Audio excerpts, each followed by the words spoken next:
ઓમકાર બિંદુ સંયુક્તમ નિત્યમ ધ્યાયંતિ યોગિનઃ કામદમ મોક્ષદમ ચૈવ ઓમકારાય નમો નમઃ. ગુજરાત વિશ્વકોશ ટ્રસ્ટ આયોજિત ધર્મ તત્વદર્શન વ્યાખ્યાન શ્રેણી અંતર્ગત આજે આપણે સૌ આધ્યાત્મિક દૃષ્ટિ, સમસ્યા અનેક, સમાધાન એક એ વિષય પૂજ્ય સંત શ્રી સુરેશજીનું પ્રવચન સાંભળવા માટે એકત્રિત થયા છીએ. ત્યારે મંચ પર બિરાજમાન પૂજ્ય શ્રી શર્મિષ્ઠાબેન, પૂજ્ય સુરેશજી, કુમારપાલ દેસાઈ સાહેબ અને આપ સૌનું ગુજરાત વિશ્વકોશ ટ્રસ્ટ વતી હું પ્રાધ્યાપક અશ્વિન આણદાણી હાર્દિક સ્વાગત કરું છું. કારતક મહિનો છે.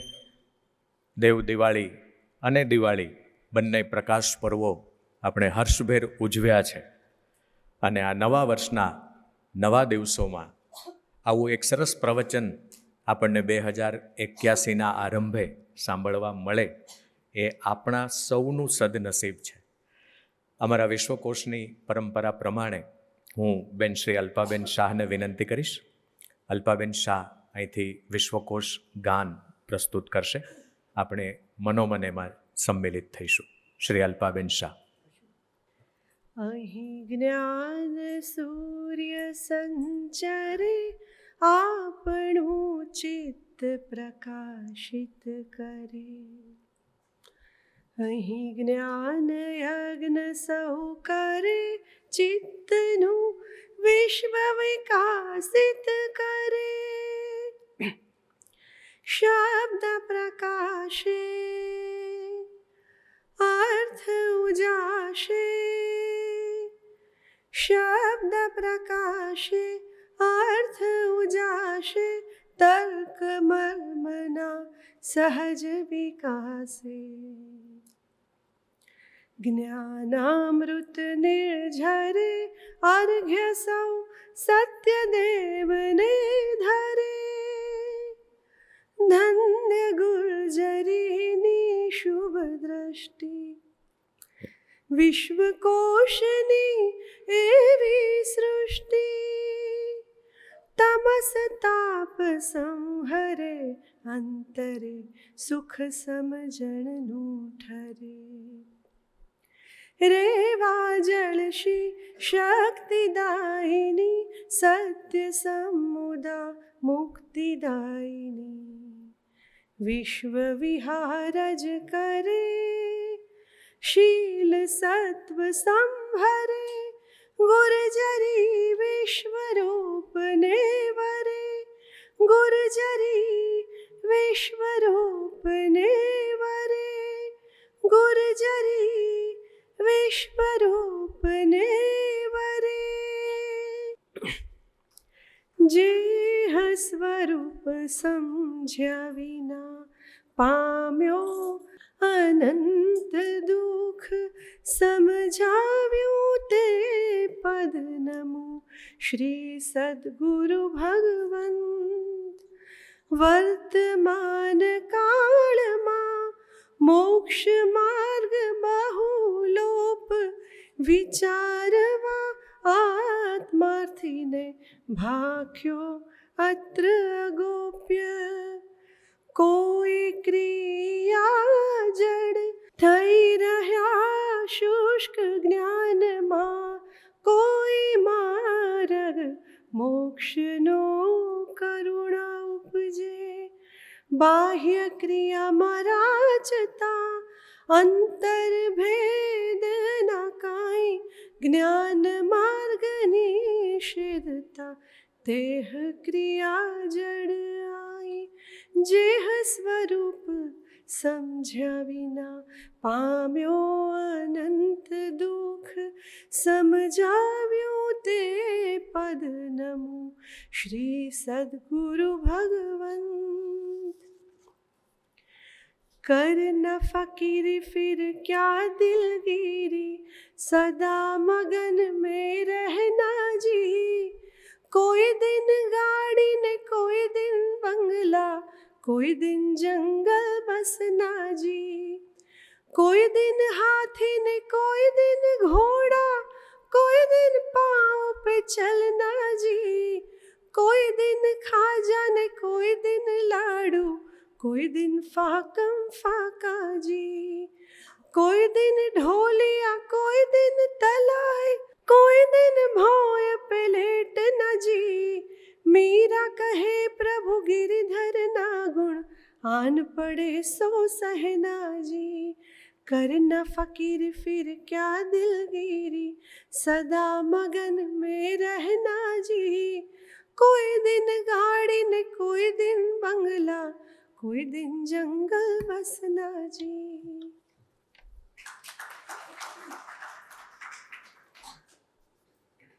આભાર અલ્પાબેન. અલ્પાબેનનો અવાજ સાંભળીને મારે એમનો એક વિશેષ પરિચય આપને કરાવવો છે કે જાણીતા ગાયક કેતુમન પારઘી સાહેબને આપે સાંભળ્યા હોય તો એમના એ સુપુત્રી છે, એટલે વારસામાં કંઠ મળ્યો છે. ગુજરાતી સાહિત્યમાં નારી ચેતના એ વિષય પર એમણે મહાનિબંધ લખીને પીએચડીની પદવી પ્રાપ્ત કરી છે અને શ્રીમદ રાજચંદ્ર અને જય ભિક્ષુ વિશે એમણે સરસ નાટકો પણ લખ્યા છે. અને આપણી ત્રીજી પેઢી માટે ગુજરાત વિશ્વકોશ ટ્રસ્ટની યુટ્યુબ ચેનલ છે. દર રવિવારે 10:30 વાગે એમના અવાજમાં એક સરસ બાળગીત અને બીજા એક પ્રીતિબેન દેસાઈ છે એમના અવાજમાં સરસ બાળ વાર્તા હોય છે. તો આ રીતે ત્રીજી પેઢીના ઘડતર માટે પણ વિશ્વકોશ મહેનત કરી રહ્યું છે. વિશ્વકોશ 1985માં મુરબ્બી શ્રી ધીરુભાઈ ઠાકરનું આ સ્વપ્ન કે ગુજરાતમાં વિશ્વકોશ હોય, અને સર વાત કરતા હતા સુરેશજીને કે અમદાવાદ એજ્યુકેશન સોસાયટીના એક નાનકડા રસોડામાં શરૂ થયેલી આ પ્રવૃત્તિ આજે વટવૃક્ષ બનીને ગુજરાતને ઉજાળી રહી છે. ત્યારે હું વિનંતી કરીશ પ્રીતિબેન શાહને એ ગુજરાત વિશ્વકોશ ટ્રસ્ટની જે વ્યાપક પ્રવૃત્તિઓ છે અને ખાસ કરીને અહીંયા સમયાંતરે જે અલગ અલગ વ્યાખ્યાન શ્રેણીઓ યોજીએ છીએ એના વિશે આપણને માર્ગદર્શિત કરે. શ્રી પ્રીતિબેન શાહ.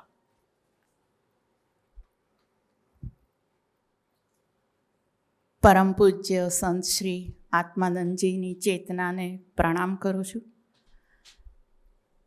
આદરણીય બેન શ્રી પૂજ્યબેન શર્મિષ્ઠાબેનને તેમજ સંત શ્રી સુરેશજીના ચરણોમાં વંદન.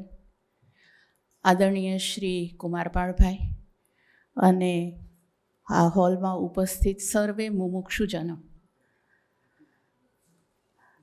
વિશ્વકોશની શરૂઆત 1985ના ડિસેમ્બરમાં થઈ અને આ 2 ડિસેમ્બરે એટલે કે 2 ડિસેમ્બર કોબા માટે પણ બહુ મહત્ત્વનો દિવસ છે, કારણ કે આત્માનંદજીની જન્મજયંતિ હોય છે. સ્થાપના 2 ડિસેમ્બરે થઈ છે અને આ ડિસેમ્બરમાં એ 39 વર્ષ પૂરા કરશે. તો જેમ વાત થઈ તેમ એક નાનકડા રસોડામાં થી જે શરૂઆત થઈ, રસોડામાં તો ભોજન હોય પણ એટલા માટે ધીરુભાઈએ જ્ઞાનામૃતમ ભોજનમનું અમારું જે સૂત્ર આપ્યું છે કે એમની એક સ્વપ્ન હતું અને 67 વર્ષે શરૂ કર્યું. ત્યારે બધાને એમ હતું કે ગુજરાતમાં કાંઈ આ વિશ્વકોશ થાય નહીં, વેપારી પ્રજા, વિશ્વકોશ એટલે શું એ આજેય અમારે ઘણી વખત સમજાવવું પડે છે. તો એ સમયે તો કોઈને ખ્યાલ જ નહોતો કે જોડણી કોશ શું, શબ્દકોશ શું અને વિશ્વકોશ શું. તો એવા સંજોગોમાં ધીરુભાઈ, કુમારપાળભાઈ, અમને સાથ મળ્યો શ્રેણેકભાઈનો અને અન્ય અનેક ટ્રસ્ટીઓએ અત્યાર સુધીમાં ઘણું મોટું પ્રદાન કર્યું. સમાજના સંતો, મહંતો, ઉદ્યોગપતિઓ અને પ્રજા, આ બધાના સહયોગથી આજે અમે અહીંયા સુધી પહોંચ્યા છે. ત્યારે આ વિશ્વકોશ 26 ગ્રંથોમાં પ્રકાશિત થયો છે. એના 24,000 અધિકરણો આજે તમે મોબાઈલમાં ઉપલબ્ધ છે અને એ તમે આંગળીના ટેરવે એ માહિતી મેળવી શકો. છેલ્લા 7 વર્ષથી કુમારપાળભાઈને ચિંતા હતી કે હવે આ પ્રિન્ટિંગવાળું અને આટલા મોટા વોલ્યુમ ઘરમાં કોણ રાખશે, અને એટલે આપણે ઓનલાઈન જવું જ જોઈએ અને એ પુરુષાર્થ કર્યો. ટેકનોલોજીનું કામ બધું હવે યંગસ્ટરનું છે, આપણું નથી. તો એના માટે ઘણા બધા પ્રયત્નો કર્યા અને અમે એ મૂકી શક્યા, એનો અમને આનંદ છે. એ પછી ગુજરાતી બાળ વિશ્વકોશના 10 ગ્રંથો થયા, પરિભાષા કોશ થયો, હમણાં થોડા વખત પહેલાં તબીબી વિજ્ઞાનનો પરિભાષા કોશ થયો. એ શિલીનભાઈનું સ્વપ્ન હતું. ડૉક્ટર શિલીનભાઈએ એમના અંતિમ સમય સુધી આ કામ કર્યું.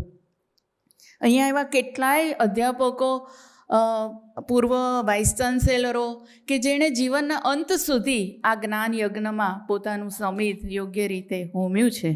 એટલે આવા બૃહદ નાટ્યકોશ છે, ગુજરાતના સ્વાતંત્ર્ય સૈનિકોનો માહિતી કોશ છે. એ પછી ધીમે ધીમે આમાંથી જેમ વડવાઈઓ ફૂટે એમ ધીરુભાઈએ ગ્રંથ શ્રેણીની શરૂઆત કરી. એ ગ્રંથ શ્રેણીની અંતર્ગત અમે અત્યાર સુધીમાં 113 જેટલા પુસ્તકો પ્રકાશિત કર્યા છે. અહીંયાથી દર મહિને વિશ્વવિહાર નામનું સામયિક પ્રગટ થાય છે અને 2 ત્રૈમાસિક જે ગુજરાતી વિશ્વા જે બહેનો માટેનું છે, અને એક ગુર્જરી ડાયજેસ્ટ જે 33 વર્ષ સુધી કેનેડાથી પ્રકાશિત થયું. એની પણ ઈચ્છા એવી હતી કે આ સામાયિકની જવાબદારી હું કુમારપાળભાઈને સોંપું અને વિશ્વકોશ દ્વારા એ નિયમિત રીતે પ્રગટ થતું રહે. તો 2 ત્રૈમાસિક અને 1 માસિક એ નિયમિત રીતે અહીંથી પ્રકાશિત થાય છે. ગુજરાતી લેક્સિકન પણ હવે અહીંથી જ એનું આયોજન થાય છે કે જેમાં 45 લાખ શબ્દો છે. એટલે ઓનલાઈન પ્રસ્તુતિમાં વિશ્વકોશ એક બાજુ અને બીજી બાજુ શબ્દો લેક્સિકન ભગવદ્ ગોમંડળ. અને એ રીતે અમને કહેતા આનંદ થાય છે કે દર મહિને 5 થી 6 લાખ વ્યક્તિઓ આ સાઇટ ઉપર જાય છે. અને એટલે આજે આપણે વિચાર કરીએ કે ટેકનોલોજીએ પણ ભાષાને વિસ્તૃત કરવામાં કેટલી બધી મદદ કરી છે. આ ઉપરાંત અનેક કાર્યશિબિરો થાય છે, હસ્તપ્રત વિદ્યા, રોબોટિક્સ, પ્રૂફ વાંચન. એ ઉપરાંત 1 ડિસેમ્બરે અમે આર્ટિફિશિયલ ઇન્ટેલિજન્સની વર્કશોપ રાખી છે. વચ્ચે કેલિગ્રાફીની રાખી હતી. ખાસ તો એ કહેવાનું કે એક અર્પણ યાજ્ઞિક છે જે પરદેશમાં છે, એમની બહુ ઈચ્છા છે અને અનેક જગ્યાએ ભય નિવારણની શિબિરો કરે છે અને બહુ જ સરસ રીતે એનું આયોજન કરે છે. અમે એની એક શિબિર થોડા 6-1 મહિના પહેલાં રાખી હતી. પાછળ અમદાવાદ આવ્યા છે અને અમને ત્યારે સિનિયર સિટીઝનો માટે બહુ ડિમાન્ડ હતી, એટલે અમે જાન્યુઆરી મહિનામાં એના માટે પણ અમે ભય નિવારણની શિબિર રાખી રહ્યા છે. બહેનો માટેની એક પ્રવૃત્તિ ચાલે છે, વિશ્વા. ધીરુબેનનું એક સ્વપ્ન હતું અને એટલે જ આ સામયિક શરૂ થયું છે. વ્યાખ્યાન શ્રેણી જુદી જુદી, એમાં ભદ્રંકર વિદ્યાદીપક જ્ઞાન વિજ્ઞાન વ્યાખ્યાન શ્રેણી અંતર્ગત લગભગ 450 વ્યાખ્યાનો અત્યાર સુધીમાં થઈ ચૂક્યા છે, જેમાં અમને CK મહેતાનો બહુ મોટો સહયોગ. પણ ક્યાંય એમનું નામ નહીં, પણ એમણે કહ્યું કે ના, મારા ગુરુનું નામ ભદ્રંકર વિદ્યાદીપક જ્ઞાન વિજ્ઞાન શ્રેણી. અને CK મહેતા સાહેબનું 1.5 વર્ષ પહેલાં જ અવસાન થયું. પણ જ્યારે મળે ત્યારે કુમારપાળભાઈ જેટલી વાર મળે એટલી વાર એમ કે મને કંઈક લાભ આપજો, મને કંઈક લાભ આપજો. અને એટલે એ વ્યાખ્યાન શ્રેણી ઉપરાંત પણ અમારે ત્યાં જે સ્ટુડિયો છે સામે, જ્યાં અમારું બધું રેકોર્ડિંગ થાય છે, જ્યાં સમસ્ત કોરોના દરમિયાન પણ અમે રેકોર્ડિંગ કરીને જે લોકો સુધી પહોંચી શક્યા, એમાં એમનો બહુ મોટો સહયોગ છે. CK મહેતા અનાહત ખંડ એ સામે આપણે બેઠા છીએ, એની સામે જ અમારો આ સ્ટુડિયો છે. તો જીવન ઉત્કર્ષ, ધર્મતત્વ દર્શન વ્યાખ્યાન શ્રેણી, સ્વાસ્થ્ય યોગ, ઇકોનોમિક્સની અર્થશાસ્ત્રની પ્રિન્સિપાલ RL સંઘવી, શિક્ષણની નંદુભાઈ દામોદર શુક્લ, કંચનભાઈ પરીખ, યશવંત દોશી, એક કુમાર જયકીર્તિ પ્રેરિત અનેકાંત વ્યાખ્યાનમાળા પણ અમે ચલાવીએ છીએ અને ગુજરાત દર્પણ પ્રેરિત અમે પત્રકારત્વની વ્યાખ્યાન. અનેક સ્પર્ધાઓ થાય છે અહીંયા અને એમાં બાળકોની સ્પર્ધા થાય છે, ગાંધી કેન્દ્રિત સ્પર્ધાઓ થાય છે જે દક્ષાબેન પટણીના દ્વારા આવ્યું છે, અને બાળકોની હરિકેત પાઠક ચિત્ર સ્પર્ધા થાય છે, અને અનેક એવોર્ડો આપીએ છીએ અમે. ધીરુભાઈ ઠાકર સવ્યસાચી સારસ્વત એવોર્ડનો વિચાર પણ CK મહેતા સાહેબને આવેલો, અને એ દર વર્ષે કલામાં જેમણે મહત્ત્વનું પ્રદાન કર્યું હોય એને અમે આપીએ છીએ. એમાં હમણાં જ અમે છેલ્લે અમર ભટ્ટને અને પહેલાં નાટ્યકાર ભરત દવે, મૃણાલિની સારાભાઈ, નારણભાઈ દેસાઈ, એટલે સાહિત્ય, સંગીત, નાટક એવા બધા કલા ક્ષેત્રે જેમણે મહત્ત્વનું પ્રદાન કર્યું છે. શિક્ષણ વિષયક દાઉદભાઈ ઘાંચી, શિક્ષણ વિષયક સમાજ ઉત્કર્ષ, સામાજિક ઉત્થાન માટે જેમણે કર્યું છે. જીનુભાઈ આર શાહ, ટેકનોલોજી દ્વારા જેમણે સમાજમાં પરિવર્તન કર્યું છે.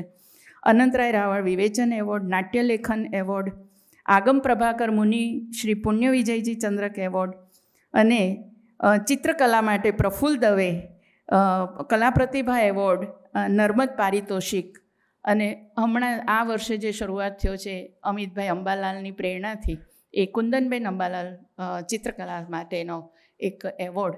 આમ એક સમગ્ર ધીરુભાઈની એક કલ્પના હતી કે આ વિશ્વકોશ એ સમગ્ર સાંસ્કૃતિક કેન્દ્ર બને, અને એ રીતે અમે એ પથ ઉપર કુમારપાળભાઈ દેસાઈની નિશ્રામાં અમે સૌ કામ કરી રહ્યા છે. એનો અમને આનંદ છે. સૌથી વધારે આનંદ તો આજે કોબા તીર્થ અહીંયા આવ્યું છે એનો અમને છે. આપ સૌનું ફરી એકવાર કોબા આશ્રમના તમામ ટ્રસ્ટીઓ અને તમામ મુમુક્ષોનું ફરી એકવાર આનંદથી સ્વાગત કરું છું. અસ્તુ.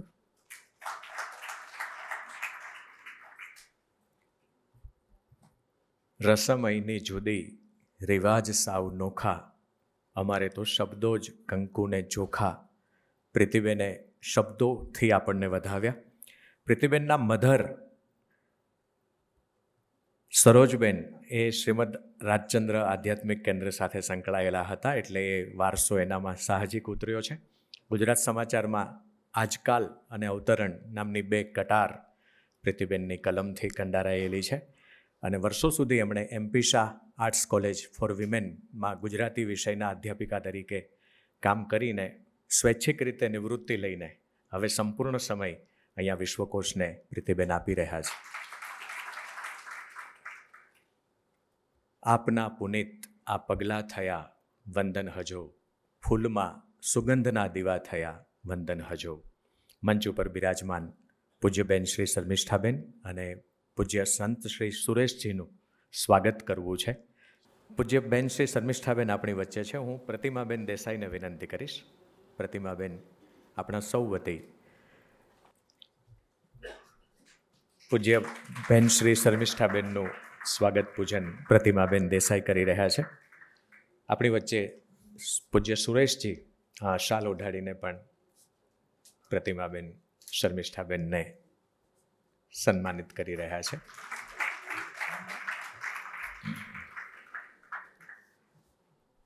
પૂજ્ય સંત શ્રી સુરેશજી આપણી વચ્ચે છે. પ્રીતિબેન કહેતા હતા એમ આધ્યાત્મિક કેન્દ્ર કોબા જાણે આખું અહીંયા આવી ગયું છે. સંતો ફરતા મંદિરિયા સીતારામના એવું ભજનોમાં કહેવાયું છે. આપણને અહીંયા પ્રત્યક્ષ અનુભૂતિ થાય. તો પૂજ્ય સંત શ્રી સુરેશજીનું શાલ ઓઢાડીને પૂજન કરશે પદ્મશ્રી કુમારપાળ દેસાઈ સાહેબ.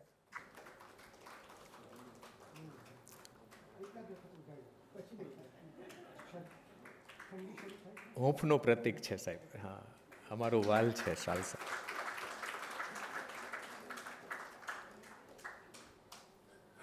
આપણી વચ્ચે પ્રકાશભાઈ શાહ છે. હું વિનંતી કરીશ આપ મંચ પર પધારશો. અલ્પાબેન શાહ તમારું ગ્રંથ પુષ્પથી અભિવાદન કરશે. માનનીય શ્રી પ્રકાશભાઈ શાહ આપણે તાળીઓથી વધાવીશું. ડૉક્ટર રાજેશભાઈ સોનેજી ટ્રસ્ટી આપણી વચ્ચે ઉપસ્થિત છે. હું હનીબેન શાહને વિનંતી કરીશ. હનીબેન આવી જજો. હનીબેન આપણા સૌ વતી ડૉક્ટર રાજેશભાઈ સોનેજીનું ગ્રંથ પુષ્પથી અભિવાદન કરશે.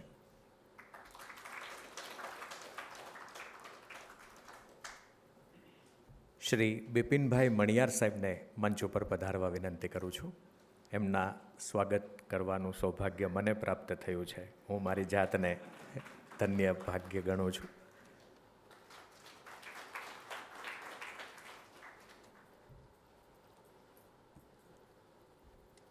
શ્રી પંકજભાઈ શાહને મંચ ઉપર પધારવા વિનંતી.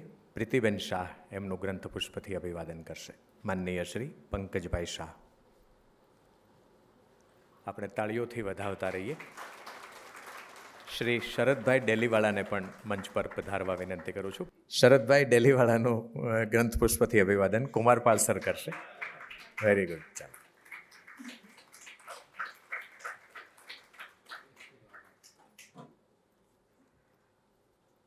સ્વાગત વિધિ બાદ કાર્યક્રમને આગળ ધપાવતા પ્રાસંગિક વક્તવ્ય માટે શ્રી કુમારપાળ દેસાઈ સરને વિનંતી કરું છું.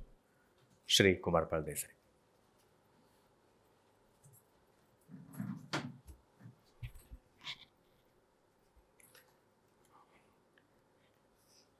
એક સ્ત્રીના લગ્ન થયા હોય,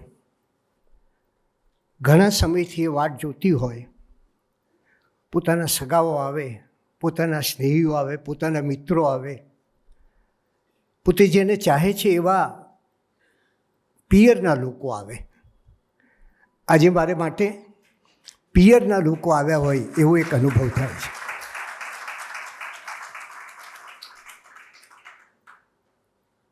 વિશ્વકોશને 39 વર્ષ થયા.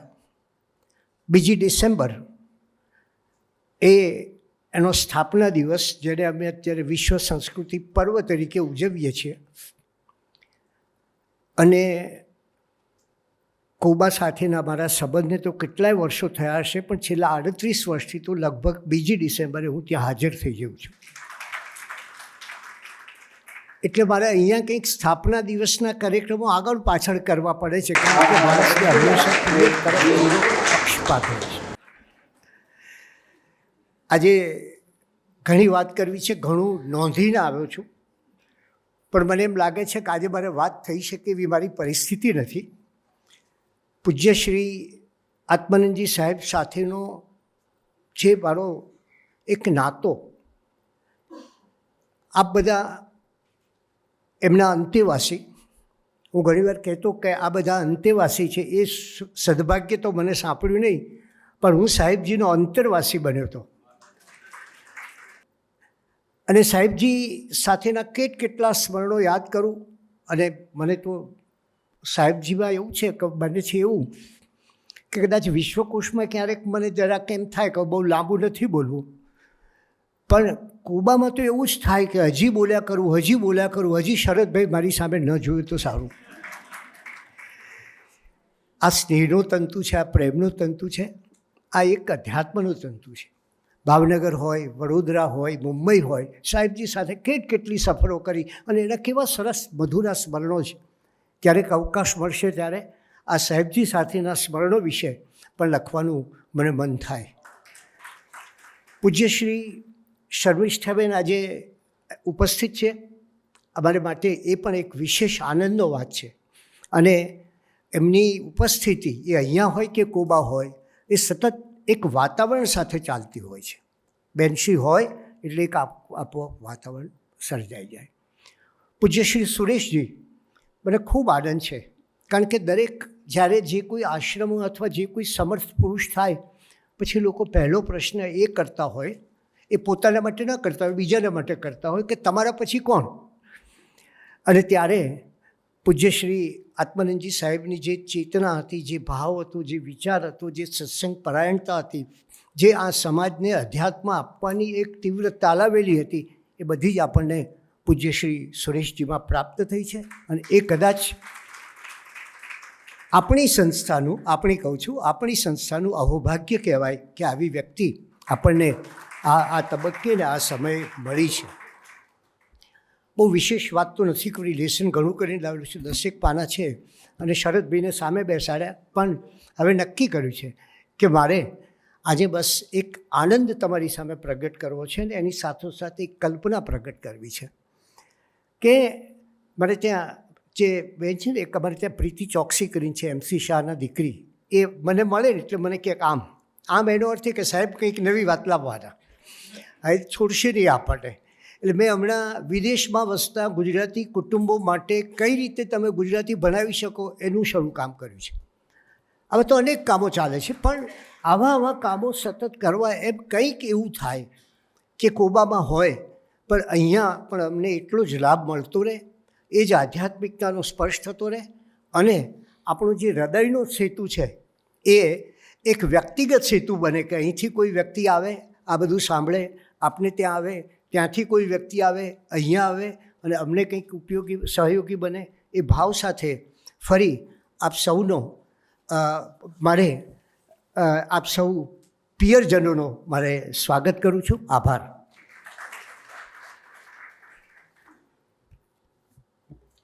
શ્રી કુમારપાળ દેસાઈ સર આપણા સૌના અધિષ્ઠાતા પૂજ્ય આત્માનંદજીના અંતરવાસી છે.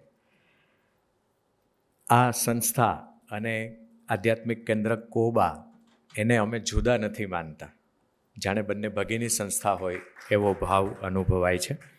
પરમનો સ્પર્શ એ સરનું પુસ્તક એ ન વાંચ્યું હોય તો વાંચી લેવું જોઈએ. આપણે બધા આધ્યાત્મિકતાને પસંદ કરીએ છીએ એટલા માટે. શ્રીમદ રાજચંદ્ર વિશે ગુજરાતી સાહિત્યમાં કોઈએ સૌથી વધુ પુસ્તકો લખ્યા હોય તો એ કુમારપાળ દેસાઈ સર છે. ગુજરાતી અને અંગ્રેજી બંનેમાં લખ્યા છે. તો એ સરના માર્ગદર્શન નીચે અમે આખી ટીમ વિશ્વકોશની ગતિવિધિને આગળ ધપાવીએ છીએ. એનો અમને આનંદ છે. હવે આપણે જેમને સાંભળવા છે એવા પૂજ્ય સંત શ્રી સુરેશજીનો થોડો વિગતે પરિચય હું આપીશ. સુરેશજીનો જન્મ પિતાશ્રી નટવરભાઈ અને માતાશ્રી યશોદાબેનના ઘરે એક ઉમદા સંસ્કારી કુટુંબમાં રાજસ્થાનના બાંસવાડા જિલ્લાના કોટડા નામના ગામમાં થયો હતો. બાળપણથી જ તેમને યોગ સાધના, આધ્યાત્મિક વાંચન તેમજ દેશ સેવા જેવા કાર્યોમાં રુચિ હોવાથી તેમણે કોલેજ અભ્યાસ પછી લગ્ન ન કરીને દેશની સેવામાં જ જીવન વ્યતીત કરવું એવું નક્કી કર્યું હતું. લગભગ 6 વર્ષ સુધી એમણે RSSમાં રહી દેશની સેવા કરી અને ઉત્તમ પુણ્યના ઉદયથી શ્રી પરમ કૃપાળુ દેવ શ્રીમદ રાજચંદ્રજીનું આધ્યાત્મિક સાહિત્ય તેમના હાથમાં આવ્યું અને જેમ સોનામાં સુગંધ ભળે તેમ તેમને પૂજ્ય આત્માનંદજી સાહેબનો પણ જોગ થયો. પૂજ્ય આત્માનંદજી સાહેબ એક આધ્યાત્મિક યોગી તેમજ પરમ કૃપાળુ દેવ શ્રીમદ રાજચંદ્રજીના વિચારોને આત્મસાત કરવાવાળા આત્મજ્ઞાની પુરુષ હતા. પૂજ્ય સુરેશજીની ઉત્કૃષ્ટ ભાવના, ગહન આત્મસાધના અને તત્વદર્શનના ઊંડા અભ્યાસને પરિણામે તેઓ આત્માનંદજી સાહેબના અંતેવાસી શિષ્ય બને છે. ઘણા મહાત્માઓના જીવનચરિત્રો ઉપરાંત એમણે જૈનેતર ગ્રંથોનો પણ ઊંડો અભ્યાસ કર્યો છે. વિતરાગ વિજ્ઞાનના ઊંડા અભ્યાસ અને ધ્યાન સાધનાથી તેમણે તેમના વ્યક્તિત્વને એક આધ્યાત્મિક ઊંચાઈ પ્રાપ્ત કરાવી છે. આધ્યાત્મિકતાના ઊંડા રહસ્યોને ખૂબ જ સરળ કરી દરેક ઉંમરની વ્યક્તિના હૃદય સુધી પહોંચાડવાની અદ્ભુત કળા પૂજ્ય સંત શ્રી સુરેશજી ધરાવે છે. શ્રીમદ રાજચંદ્ર આધ્યાત્મિક સાધના કેન્દ્ર કોબામાં રહીને એમણે 3000થી વધુ સ્વાધ્યાય આપી ચૂક્યા છે. દેશ વિદેશના સેંકડો લોકો તેમની સાથે જોડાયા છે અને તેમના માર્ગદર્શનમાં પોતાનું આત્મકલ્યાણ સાધી રહ્યા છે. સેવા, સમર્પણ, નિસ્વાર્થપણું, આધ્યાત્મિક જ્ઞાન, દેશભક્તિ, બ્રહ્મચર્ય, ત્યાગ આદિ ગુણોથી સમૃદ્ધ અને સુશોભિત એવા પૂજ્ય સુરેશજીને આપણે વંદન સહ વિનંતી કરીએ કે એ એમનું પ્રવચન કરે. હું રાજેશ વ્યાસ મિસ્કિનના શેર સાથે એમને આવાહન આપીશ. તારું કશું ન હોય તો છોડીને આવતું. સમજવા જેવો શેર છે. તારું કશું ન હોય તો છોડીને આવતું, ને તારું જ બધું હોય તો છોડી બતાવતું. પૂજ્ય સંત શ્રી સુરેશજી.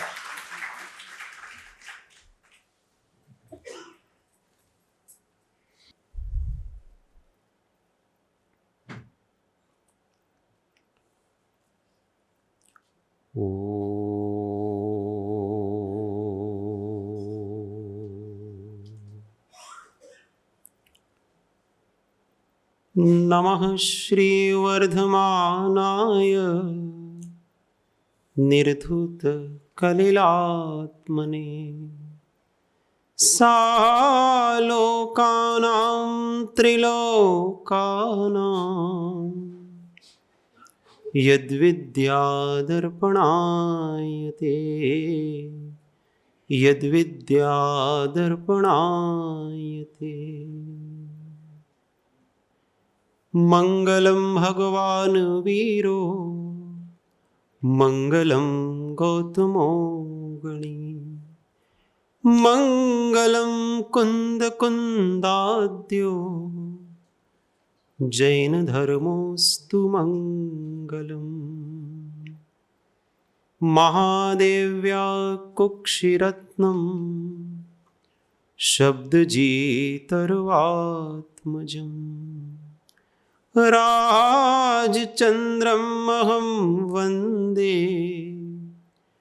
तत्त्वलोचनदायकं प्रभु तत्त्वलोचनदायकम् यस्य स्मरणमात्रेण भावानन्दप्रजायते मुकुन्दं सुन्दरानन्दम् आत्मानन्दं नमामि तम् आत्मानन्दं नमामि तम्। परात्पर गुरुवे नमः। परम्पराचार्य गुरुवे नमः। परम गुरुवे नमः। साक्षात् प्रत्यक्ष सद्गुरुवे नमो नमः। ओ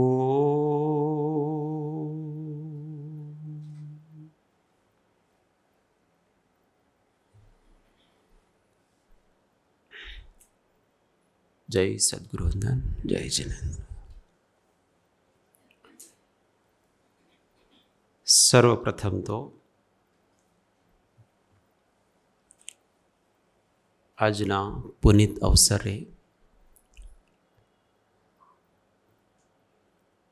આ આત્માના દેહધારીના તરણ તારણ એવા પૂજ્ય શ્રી સાહેબશ્રીને હું આત્મભાવે કોટી કોટી વંદન કરું છું. કારણ કે આજે વિશ્વકોશ છે એ મોટા મોટા વિદ્વાનો સાહિત્યકારોની સંસ્થા છે અને આ સંસ્થામાં એક નાના ગામડાથી નીકળીને કોઈ એક અબોધ બાલક એ બધાને વચ્ચે પોતાની વાત રજૂ કરી શકે એવો સામર્થ્ય કોઈ પેદા કર્યું છે તો એ ગુરુ કૃપા છે.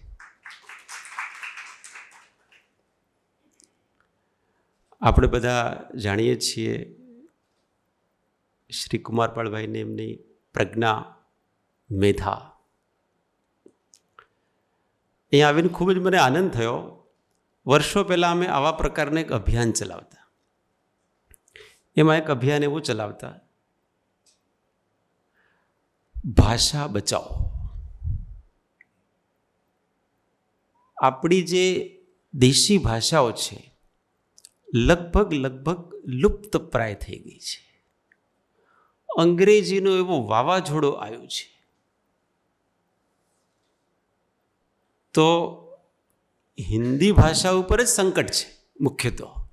રાષ્ટ્રભાષા જ સંકટમાં આવી ગઈ છે તો પછી નાની નાની ભાષાઓની તો વાત જ શું છે.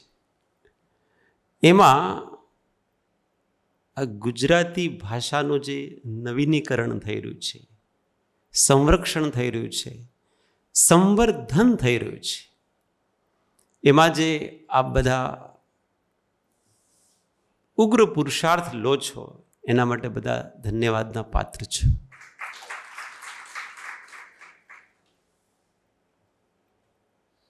હું થોડા વખત પહેલાં લંડન જવાનું થયું. ત્યાં જેને ઘરે જઈએ, જેને પાસે બેસીએ, એ એક જ સમસ્યા બતાવે કે અમારા જે છોકરાઓ છે એ હવે અમારા હાથમાં નથી રહ્યા. અને એમણે તો એટલી ભયંકર વિકરાળ સમસ્યા બતાવી. આ સમસ્યા હવે અમારે શું કરવું? તો મેં કીધું તમે સૌથી પહેલું કામ કરો કે તમે પોતાની ભાષા શીખડાવો. આજે તમારા છોકરા અહીંયા નથી. અચ્છા, મેં એમને પૂછ્યું કે તમે તમારા છોકરાઓને કીધું કે ચલો આપણે સત્સંગમાં જઈએ, તમે આવો? તો એમણે ના પાડી કે ભાઈ મેં મારા છોકરાઓને તો કીધું પણ અમારા છોકરાઓએ ના પાડી. મેં કીધું શા માટે ના પાડી હશે? તમે કોઈ વિચાર કર્યો કે ના એમને કોઈ બીજા જ એમના કાર્યક્રમ હોય? મેં કીધું એમ નથી. એમને ખબર છે કે એ આવશે તો એમનો 1 કલાક બેકાર જશે. એનું કારણ છે કે હું જે બોલીશ એ એમને ખબર ન પડે. આ બધી ભાષાની પ્રોબ્લેમ છે. અને જો એમને ભાષા આવડતી હોય તો એ કમસે કમ સાંભળવા બેસે. આ એક મોટી સમસ્યા છે ને એનો સામાન્ય ઉપાય છે કે તમે કમસે કમ તમારે ઘરમાં પોતાની ભાષા બોલો. પણ મા બાપ છે તેઓ છોકરાઓને અંગ્રેજી સારી આવડે એમ કરીને પોતે અંગ્રેજી બોલે, કે એમને શીખડાવવા માટે એ પોતે. તો હવે એ છોકરો તમારી ભાષા ક્યાં શીખશે? એ માત્ર તમારા પાસે શીખશે. એક બેનને અમે ફરતા હતા તો અમે ગુજરાતીમાં વાત કરતા હતા.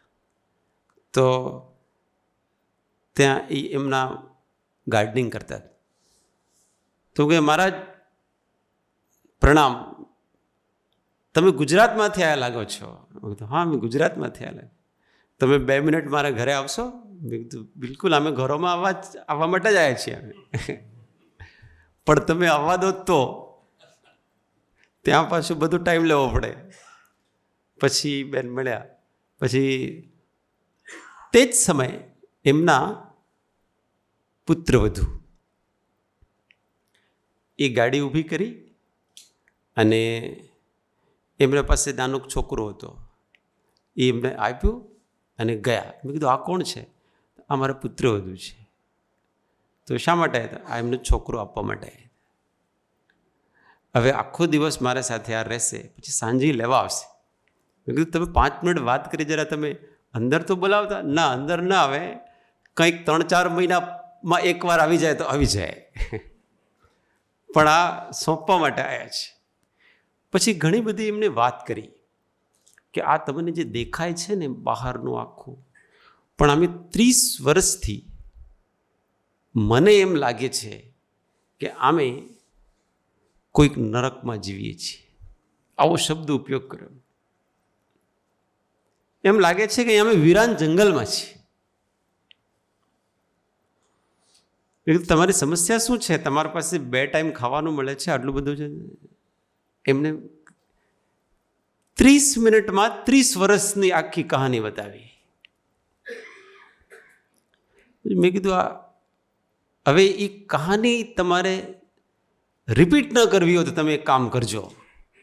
આ તમારા પાસે આ તમારો બાળક છે, એટલે બાળકનું બાળક છે. આ તમારા પાસે 8 કલાક રહે છે. એ 8 કલાકમાં તમે ધારો એ બનાવી શકો એને. એટલે સૌથી પહેલાં તમારી જિમ્મેદારી છે કે 8 કલાકમાં તમારે તમારી મૂળ ભાષામાં વાત કરવાની. તમારે અંગ્રેજીમાં વાત નથી કરવાની એના સાથે. બીજું, તમારે એને ધીમે ધીમે ધીમે તમારી સંસ્કૃતિથી પહેચાન કરાવવાની છે. તમારા જે દેશી ભોજન વગેરે હોય ને એ તમે બનાવીને ખવડાવો ને. ગુજરાતમાં આ થાય છે અને પેલો છે ને ખાંકરા ને છે ને ઘણું બધું હોય. દરેક વસ્તુ તમે એને શીખડાવી શકો છો. પણ સૌથી વધારે વજન તમે તમારી ભાષા ઉપર આપજો. લેંગ્વેજ મુખ્ય વસ્તુ છે. કેમ કે આખું જગત જે છે એ એકબીજા સાથે કોઈ સંબંધ છે તો શબ્દથી સંબંધ છે. જો શબ્દ ન હોય તો એકબીજાનો કોઈ સંબંધ જ નથી. પોતપોતાનું બધું કામ કરે. આખો સંબંધ છે, ગુરુ શિષ્યનો સંબંધ હોય કે સામાજિક સંબંધ હોય કે રાષ્ટ્રીય સંબંધ, બધા સંબંધ એક વાણીથી થાય છે. એ વાણીમાં જ ભાવો હોય છે. એટલી વાણી ઉપર, વચન ઉપર ખૂબ જ વજન આપો અને તમે તમારી ભાષા શીખડાવો. તમે એને ગુજરાતી શીખડાવો, પછી તમે એને હિન્દી શીખડાવો, તમે ત્રીજા નંબર ઉપર અંગ્રેજી શીખડાવો. અને તમારી સાથે જ્યારે વાત કરે તો તમારે જવાબ તમારી ભાષામાં આપવાનો છે. ઘણીવાર શું છે કે આપણે સુવિધા માટે આપણે એને એવો જવાબ આપતા હોય એની ભાષામાં, એ અંગ્રેજીમાં બોલે. અંગ્રેજી તો એ પોતાના સ્કૂલમાં શીખી જ લેશે, એના બધા ફ્રેન્ડ સર્કલ બધું જ કરશે, પણ તમારે તમારું સાચવવાનું છે. અને આ ભાષાનું જે આ કામ થઈ રહ્યું છે એ આ જોઈને અમે સાંભળ્યું ઘણું હતું, પણ એટલો આનંદ થયો છે. મારો વિષય તો આજે કંઈક બીજો છે, પણ એના માટે હું બે હાથ જોડી અને સરસ્વતી પુત્ર કુમારપાળભાઈ દેસાઈને આપણે નમસ્કાર કરીએ. એને બધા જે ટીમના હોય એ બધાને એકચ્યુઅલી આવા બધા કામો અમારા ઝહેનમાં પડેલા છે, કેમ કે અમારો આ જ લક્ષ્ય હતો. પછી યોગાની પરમ સૌભાગ્યથી શ્રીમદજીના વચનોનો પરિચય થયો, અને પછી મહા સૌભાગ્યથી પૂજ્ય શ્રી આત્માનંદીનો પરિચય થયો. એટલે પછી આખી જીવનની જે દિશા છે એ પ્રવૃત્તિથી નિવૃત્તિમાં આવી ગઈ. પણ આ બધું પણ એટલું જ જરૂરી છે. हमारा साहिब जी कहता कि संस्कृति है तो संस्कृत है, संस्कृत है तो हम सुसंस्कृत हैं. આપણે અંદર સંસ્કાર આવવા જોઈએ ને. સંસ્કૃત ભાષા આપણી સંસ્કૃતિનો પ્રતિબિંબ છે, એમાંથી બધી ભાષાઓ નીકળેલી છે, હિન્દી હો, ગુજરાતી હો, બધી. એકવાર હું અંતરની વાતો અમારા સાહેબજી સાથે કરું कि યોગાનુયોગ અગર મુझे, અમે હિન્દીમાં જ વાત કરતા, હું ગુજરાતીમાં વાત કરું તો અમારા સાહેબજી મારા સાથે હિન્દીમાં જ વાત કરે. એમની હિન્દી પણ ગુજરાતીઓ માટે પ્રેરણાદાયક છે. तो मैं एक दिवस पूछूं कि मैं बहुत बोल के आया हूँ. અમારે ત્યાં બોલવાનું વ્યાખ્યાનનું જ કામ હતું, અમારે બીજાને સમજાવવાનું જ કામ હતું.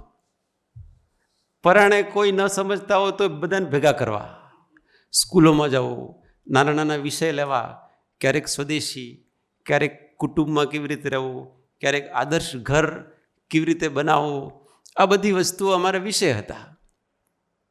तो कह दो कि अब हमको कुछ बोलने की इच्छा नहीं होती है, परंतु अगर कभी ऐसा उदय हुआ और हमको बोलना पड़े तो हमारे वचन में, हमारे वक्तव्य के अभिप्राय में सेंटर में क्या होना चाहिए. तो हमने कहा कि दुनिया किसी भी तरफ जाए, बाहर का माहौल कैसा भी हो, परंतु अपने को आध्यात्मिक दृष्टि को पकड़ के रखना. अपने शब्दों में वही आना चाहिए. बाकी बोलने वाले बहुत हैं, क्योंकि दुखों से मुक्ति उसी से हो सकती है, समस्याओं का समाधान उसी से हो सकता है. समस्या का तात्कालिक मार्गांतरीकरण आप दूसरी दूसरी चीजों से कर सकते हो. તમને તરસ લાગી, તમે પાણી પી લો તો તમારું દુઃખ મુક્ત થઈ જાય. પણ તરસ જ ન લાગે, આ તમારે પેલી આધ્યાત્મિક દૃષ્ટિ જ બતાવશે. समस्या का मूल समाधान अध्यात्म से होता है. इसलिए अपनी बात में, अपने रोम रोम में, अपने व्यक्तित्व में केवल यही, इसी को आप संभाल लेना। और आपको कोई दूसरा विषय भी दे दे बोलने के लिए तो भी लास्ट में आपको वहीं पे ला करके खड़ा कर देना। यही अपना कर्तव्य है। એટલે હું એમની આજ્ઞા અનુસાર જ્યાં જ્યાં પણ મારે બોલવાનું હોય કે કંઈક સ્વાધ્યાય કરવાનો હોય, કોઈ પણ કરવાનો હોય, મારો એક કેન્દ્રીય વિષય આ જ હોય છે, સેન્ટર. એટલે મને સાહેબે પૂછ્યું કે ભાઈ શું વિષય લેવાના છે, તો એમને પણ 2-4 સુઝાવ્યા. પછી મેં મારી ચોઈસનો વિષય એમને કીધો કે ભાઈ મારી ચોઈસનો વિષય તો આ છે, આપ કહો તો એમણે સહજ સ્વીકાર કર્યો. देखो, श्रोता कोई भी हो, पर हर एक श्रोता एक आत्मा है. और आत्मा की ऐसा एक सहज स्वभाव है कि उसको अपनी बात अच्छी लगती है. हर एक व्यक्ति को अपनी बात अच्छी लगती है. પોતાના વખાણ કોને સારા ન લાગે. પોતાના વખાણ કરતા હોય તો ઘણો સારો લાગે. ને આત્મા એટલે પોતે જ. ને જો આત્માની વાત થાય તો બધા જીવોનો સહજ સ્વભાવ હોવાના કારણથી આત્માની વાત બધાને સારી લાગે છે. પછી વાત કરવાની તમારે શૈલી એવી હોવી જોઈએ. એક તો મોટા મોટા શબ્દોમાં, આપણા દાર્શનિક શબ્દોમાં દર્શનશાસ્ત્ર સમજાવીએ અને એક સીધી વાત કરી. તો આપણે થોડી વાર માટે સત્સંગ કરીશું. વ્યાખ્યાન નામ ન આપીએ, પ્રવચન નામ ન આપીએ, સત્સંગ.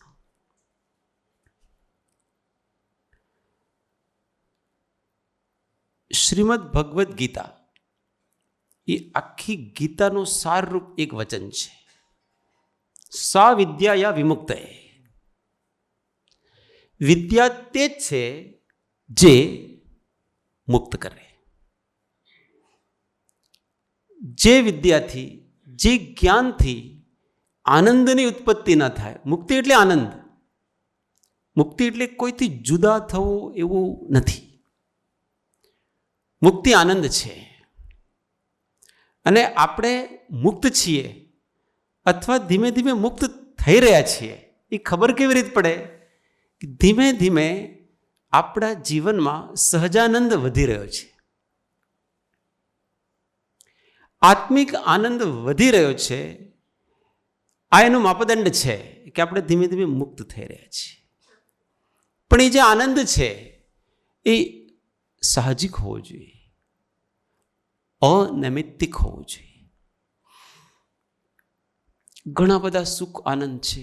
શાંતિના ઘણા પ્રકાર, સુખના ઘણા પ્રકાર, આનંદના ઘણા પ્રકાર છે. આ સારો એક પ્રોગ્રામ ગોઠવ્યો અને આ પ્રોગ્રામ સફળ થાય તો ખૂબ આનંદ થાય. સૌથી વધારે આનંદ કોને થાય?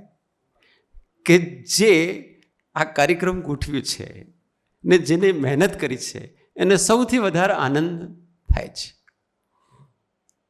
સારી વાત છે. સફળતાનો એક આનંદ છે.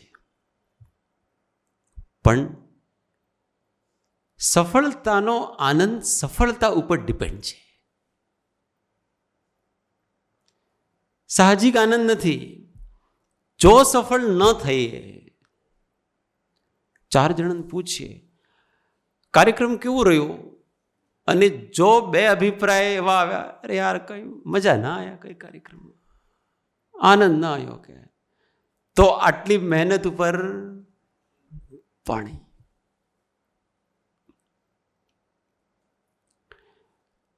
આચાર્ય વિષ્ણુગુપ્ત ચાણક્ય એમના મિત્ર સાથે ચર્ચા કરતા હતા कि भाई ये क्यों कर रहे हो? एक छोटे से बालक को तुम सम्राट बनाना चाहते हो? तुम्हारा पतन हो जाएगा, तुम नष्ट हो जाओगे। तो हमने 3 बात बताई। व्यक्ति 3 वस्तुओं से डरता है,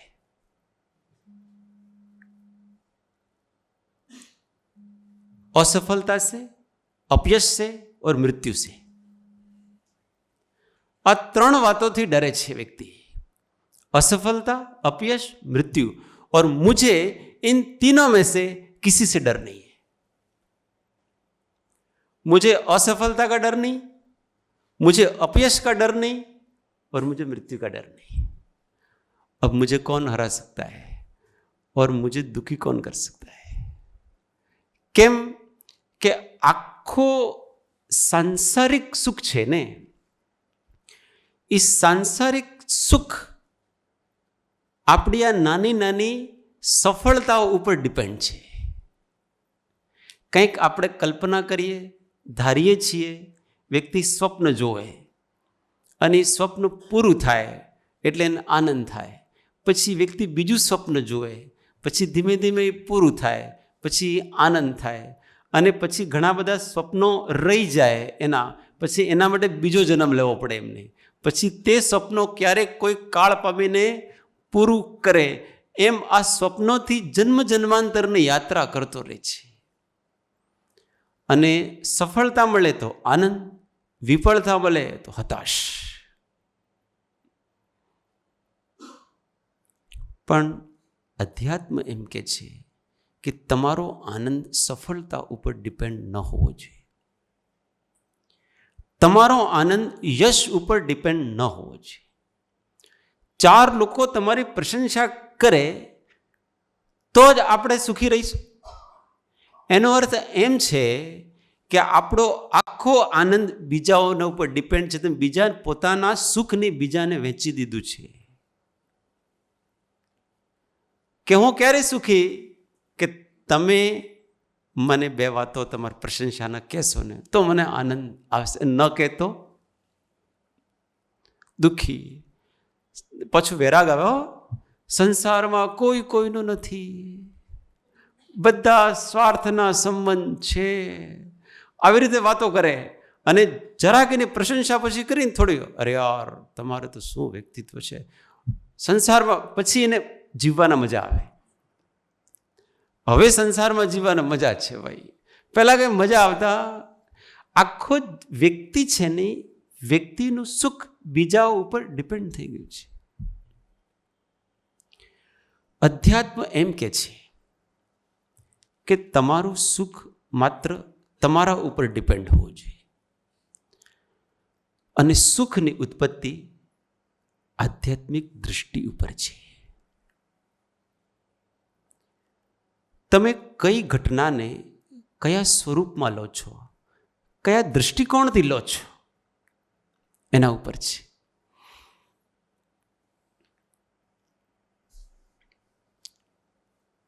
અમે અહીંયા પ્રવેશ કર્યો. અમે તો પહેલી વાર આવ્યા એટલે વહેલા જઈએ તો કદાચ કંઈક સારું આપણને જોવા મળશે. તો અમે થોડા વહેલામાં થોડા વધારે વહેલા આવી ગયા. પછી અમારા બિપિનભાઈ સાહેબ એમને કીધું આપણે છે ને થોડા વધારે વહેલા આવી ગયા છે, આપણે આટલા વહેલા નહોતા આવવું જોઈતો. પછી મારા દિમાગમાં વિચાર્યો, વહેલા આવવા આપણને ટાઈમ આપ્યો છે 9:15. 9:15 બધા ભેગા થવાનું છે, એ ટાઈમ છે આપણો બસ. ને અમે 9:15 કરતા દરેક કાર્યમાં અમારા ગુરુજી અમને એમ શીખડાવે કે તમારે કોઈ પણ જગ્યા જાઓ તો તમારે 5-10 મિનિટ વહેલા જાઓ, મોડા ન પડવાનું. આ સંતની પરિપાટી છે, નેતાઓને નહીં. નેતાઓ અડધો કલાક 1 કલાક મોડા જ આવે. જે સેલિબ્રિટીઝ હોય ને એમને એવું જ હોય, એ છેલ્લે પદાર્પણ થાય એટલે બધા સ્વાગતમાં ઊભા હોય છે. પણ સંતોની પરંપરા, સંતોની પરિપાટી જુદી હોય છે.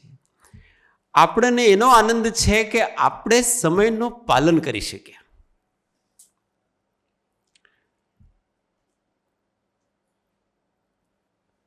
હંમેશા દૃષ્ટિની વાત છે. તમે એમાંથી આનંદ લઈ શકો છો, દરેક ઘટનામાં આનંદ લઈ શકો છો.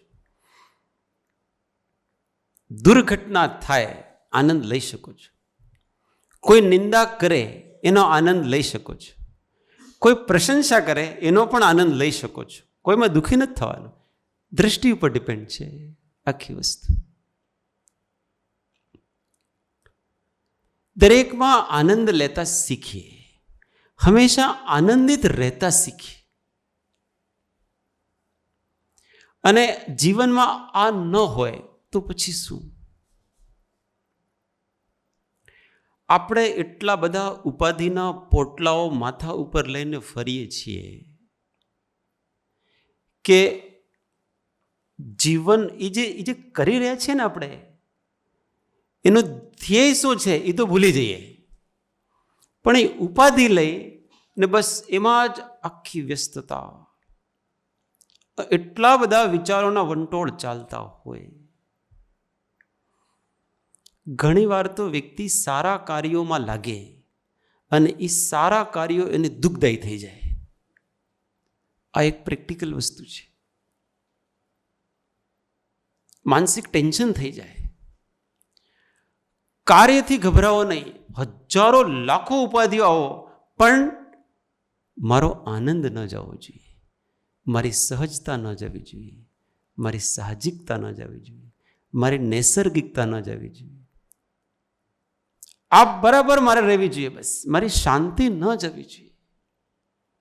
અને આ ગઈ અને તમે ઘણું બધું બતાવવા માટે કરી પણ દીધું, તો તમે સંતની નજરમાં ઊંચા ના થઈ શકો, લોકની નજરમાં ઊંચા થઈ શકીએ. આપણે લોકોમાં તમારે પ્રસિદ્ધ થવું તો એટલી સહેલી વસ્તુ છે, ઘણી સહેલી વસ્તુ છે. તમે લોક પ્રસિદ્ધ થઈ જશો, પણ કોઈ સંતની નજરમાં ઊંચા થવું અને તો એના આખા ત્રાજવા છે ને એ આખા જુદા જ છે. એ સંસારથી આખી જુદું ચાલે છે. એ તમારી સફળતાથી નથી પ્રસન્ન, એ સફળતાના પાછળ તમારે અંદર જે ભાવધારા ચાલી રહી છે એ એમને ખબર પડે છે. અને એની ગંધ છે ને એ મહાત્માને આવે છે, એ આંખમાં એને ખબર પડે છે. અને જો શિષ્ય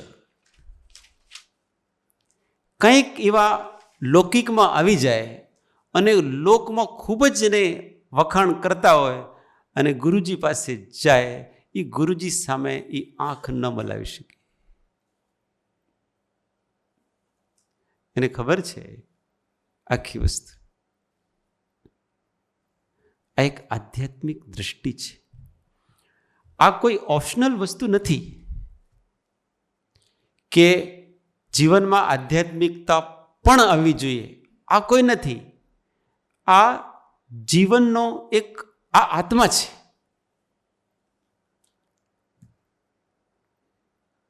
આ ન હોય તો જીવન છે જ નહીં. કેમ કે જીવન શા માટે છે? જીવન આનંદ માટે છે, શાંતિ માટે છે. શાંતિ માટે બધું કરીએ છીએ આપણે. અને આ નથી, બધું છે. શું કામનું? આત્મજ્ઞાન, લોકો એમ કે આત્મજ્ઞાન છે ને એ આમ મોટી વાત છે, એના માટે ખૂબ પાત્ર થવું પડે, એ મોટા મોટા લોકોનું કામ છે. પણ સંતો એમ નથી કહેતા. આત્મજ્ઞાન દરેક જીવનો નૈસર્ગિક અધિકાર છે, એનો સ્વભાવ છે. બધાને આત્મજ્ઞાન પૂર્વક જીવવાનું હોય છે. પૂર્વક શબ્દ લગાવે છે. પહેલા આત્મજ્ઞાન હોય, પછી બીજી વસ્તુ હોય. આત્મજ્ઞાન વગર એક ક્ષણ જીવવો એ નરકમાં જીવવા જેવું છે. આત્મજ્ઞાન વગર, આત્મદૃષ્ટિ વગર દરેક જગ્યાએ તમે માત્ર દુઃખ દુઃખ અને દુઃખ જ પ્રાપ્ત કરશો. સુખના પ્રસંગમાં પણ તમે દુઃખી જ રહેશો. સુખ મેળવી જ ન શકીએ આપણે. કેમ? સહજ આનંદ ખતમ થઈ જાય છે. જીવનની સાહજિકતા, નૈસર્ગિકતા નષ્ટ થઈ જાય છે. એ પ્રસંગમાં, કાર્યમાં, પ્રવૃત્તિમાં એવો ગોળ ગોળ મસ્ત થઈ જાય છે કે પોતાને ભૂલી જાય છે. અને આ જગતમાં સૌથી મોટો કોઈ અપરાધ છે, એ એક જ અપરાધ છે, આત્મવિસ્મરણ. પોતાની જાતને ભૂલી જાઓ. કૃપાળુદેવ એમ કહે છે, તારો દોષ એટલો જ કે અન્યને પોતાને માન્યું અને પોતાને ભૂલી જાય. અને આ પોતાને ભૂલી જવાથી આખી સમસ્યાઓ, વિટંબનાઓ ઊભી થઈ છે.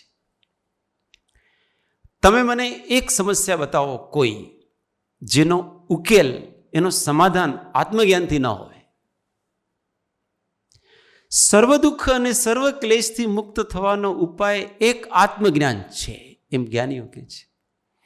અને આ આત્મજ્ઞાન કોઈ એને ધર્મ સાથે જોડી દીધો છે. પ્રોબ્લેમ આ છે,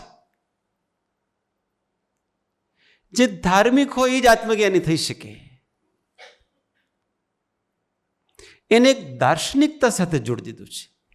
એટલે જે દાર્શનિક હોય એ જ આત્મજ્ઞાની થઈ શકે. એટલે બિચારા પેલા ઘરમાં કામ કરવા માતા એ આત્મજ્ઞાની ન થઈ શકે. પેલા આપણી સાફ સફાઈ કરવાવાળા મહેતર એ આત્મજ્ઞાની ન થઈ શકે. પેલા ખેડૂત કિસાન કામ કરવાવાળો એ આત્મજ્ઞાની ન થઈ શકે. કેમ કે આપણે તો એના ઉપર છાપ લગાવી છે કે જે ધાર્મિક હોય એ આત્મજ્ઞાની થઈ શકે, બીજા ન થઈ શકે. પણ મહાત્મા પુરુષો એમ નથી કહેતા. મહાત્મા પુરુષો તો એમ કહે છે કે સત સહજ છે, સરળ છે, સુગમ છે, સર્વત્ર તેની પ્રાપ્તિ છે. કોઈ ધર્મ કરવા વાળા વ્યક્તિ તમે પૂજા કરો છો એટલે આત્મજ્ઞાની થઈ જશો એમ નથી. તમે કોઈ સ્વાધ્યાય કરો છો એટલે આત્મજ્ઞાની થઈ જશો એમ નહીં. આત્મદ્રષ્ટિ જીવનો મૂળભૂત સ્વભાવ છે ને એનો જન્મજાત રાઇટ્સ અધિકાર છે. દરેક વ્યક્તિને આત્મદૃષ્ટિપૂર્વક જ દરેક કાર્ય કરવાનો હોય છે. અને જો આત્મદ્રષ્ટિ ન રહી તો એ માત્ર કર્મબંધ છે. અને આત્મદ્રષ્ટિ રહી તો એ મુક્તિનું સાધન છે. દરેક કાર્ય મુક્તિનું સાધન છે. અહીંયા આ કાર્યક્રમ આખો ચાલ્યો, કાર્યક્રમ થઈ પણ જશે.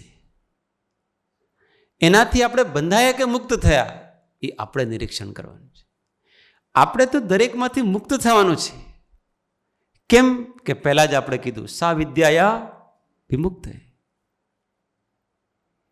જે વિદ્યા મુક્તિ ન કરાવે અને જ્યારે આપણે કાર્યની ઘટનાઓનો આપણે ઉપર ઇન્ફ્લુએન્સ પડતો હોય તો સમજી જવાનો કે આપણે ત્યાં મુક્ત ન થયા, આપણે ત્યાં બંધાયા છીએ. આ એક અમૃતમય દ્રષ્ટિ છે કે દરેક સમયે પોતાની જાતને ભૂલવી નહીં. તો દરેક સમયે તમે સમસ્યાથી મુક્ત રહેશો.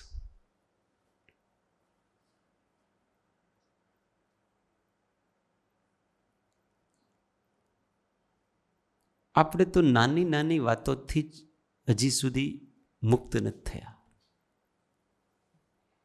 તો પછી આવી જે આધ્યાત્મિક ગૂઢ વસ્તુ છે, આ જે આધ્યાત્મિક વસ્તુ છે એને જીવન સાથે, દરેક પ્રસંગ સાથે એને આપણે વણી લેવાની છે. જ્ઞાનને કાર્ય સાથે જોડી દેવાની છે. દૃષ્ટિને કાર્ય સાથે જોડી દેવાની છે. અત્યારે અમે ગાડીમાં જ આવતા હતા તો મારા જે વિષય લેવાનો હતો ને, તો એકચ્યુઅલી મેં આપશ્રીને વિષય આપ્યો અને પછી હું ભૂલી ગયો એ વસ્તુને. યોગાની અમારે છાયાબેનને અમારો પૂજ્ય બહેનશ્રી અમારે વાત ચાલી ગાડીમાં કે આપે જે વિષય સિલેક્ટ કર્યો છે ને એ ઘણો સારો છે. ત્યારે મને ક્લિક થયો કે હવે મારે આ વિષય ઉપર અહીંયા બોલવાનું છે.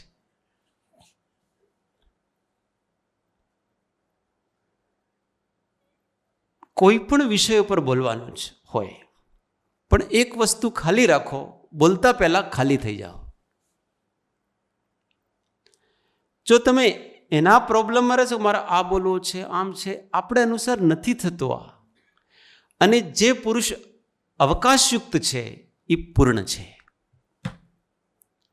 આ વચન ઉપર વિચાર કરજો. તમે અવકાશમાં જ નવીન સર્જન થાય છે.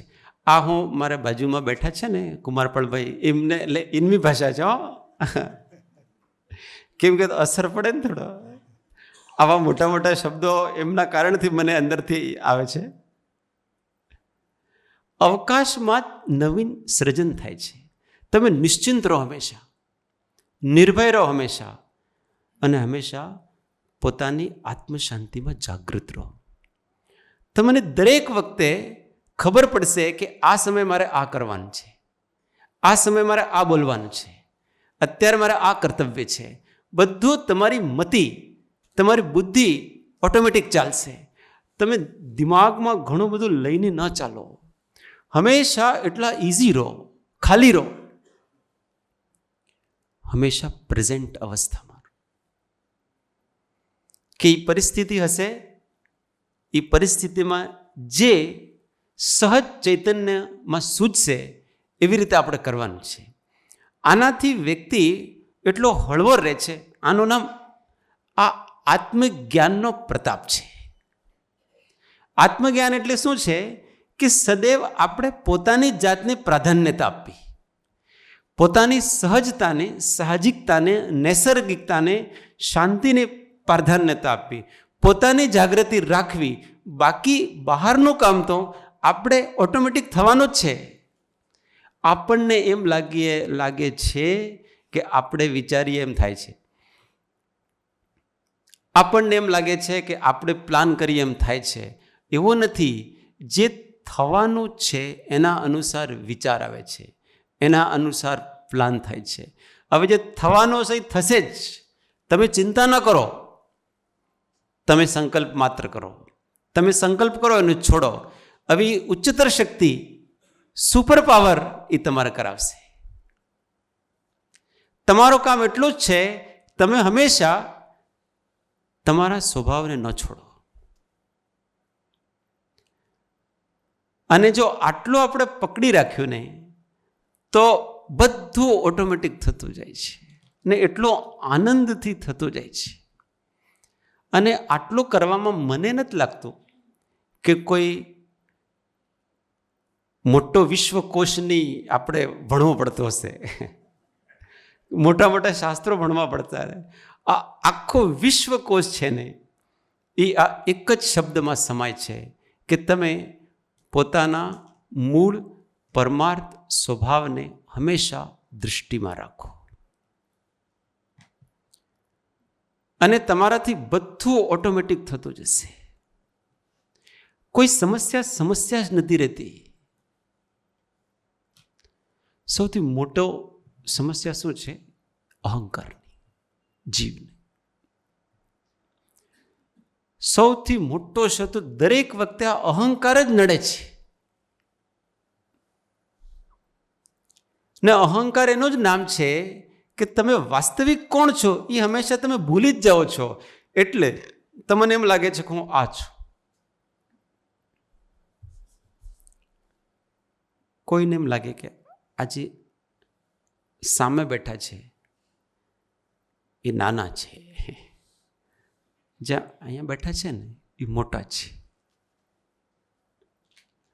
આ દ્રષ્ટિ જ આપણને દુઃખી કરે છે. આખો નાના મોટા વાળી વસ્તુ આમાં તો કોઈ છે ને. આ માત્ર એક ઉદય છે. ચૈતન્ય ઉપર બેસવાથી વધારે નથી થઈ જતો અને નીચે બેસવાથી નાનો નથી થઈ જતો. પણ જો એમ લાગતું હોય કે આપણે કંઈક વધારે ઉચ્ચાસન કોઈ આપે તો આપણને આનંદ આવતો હોય, સમજી જવાનું દિલ્હી દૂર છે. કેમ? હવે તમારો આનંદ ઉચ્ચાસન ઉપર ડિપેન્ડ થઈ ગયો તમારે. અને જો આપણને એમ લાગતું હોય કે આપણને કોઈ આદર નહીં આપતો, આપણે નીચે બેસાડતા વગેરે, તો આપણને હીનતા બહુ, તો તમે દીન થઈ ગયા છો. આત્માની ખુમારી રાખવી, હંમેશા હું સ્વયં પરિપૂર્ણ છું.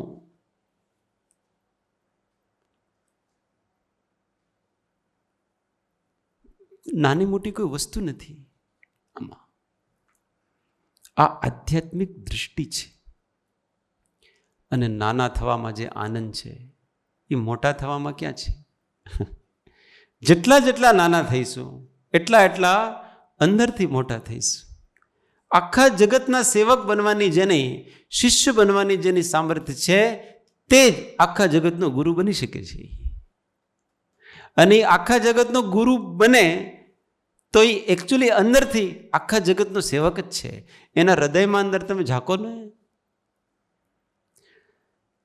જગતમાં છે ને સાચું સંતત્વ દુર્લભ થઈ ગયું છે, જોવા નથી મળતું. સંતત્વ અત્યારે એક અલગ ફોર્મમાં આવી ગયું છે, જેને સંતાભાસ કહેવાય છે, કે એ આખી જુદી જ થઈ ગઈ છે. સાચા પુરુષો ઓછા રહ્યા છે. એટલે લોકોને એમ લાગે કે આ જ ધર્મ હશે, આવા જ સંત હશે, આવા જ પ્રકારનું અધ્યાત્મ હશે, એમ લાગે છે. પણ એ સાવ જુદી વસ્તુ છે. હું તમને એક ઉદાહરણ બતાવું કે જ્યારે આત્મા ઘણો ઊંચો ચડે છે તો એ કેટલો સહજ નૈસર્ગિક થઈ જાય છે. બધા જૈન દર્શનથી પરિચિત હશે. કેવળ જ્ઞાન થાય તો એ કેવળ જ્ઞાન સાથે અઢળક પુણ્યનો ઉદય પણ થાય. એટલે એને તીર્થંકર પ્રકૃતિનો ઉદય થાય. એટલે એમને સમોસરણ બને અને 100 ઇન્દ્રો આવે. અને એવો સમોસરણ હોય છે કે એ સમોસરણમાં આ 3 લોકની સૌથી વૈભવપૂર્ણ જે વસ્તુઓ છે એ બધી એમાં અંદર છે. સૌથી વધારે પુણ્યનો ઉદય તીર્થંકરને હોય છે. એ સમોસરણ અદ્ભુત છે, શાસ્ત્રમાં વાંચવું જોઈએ.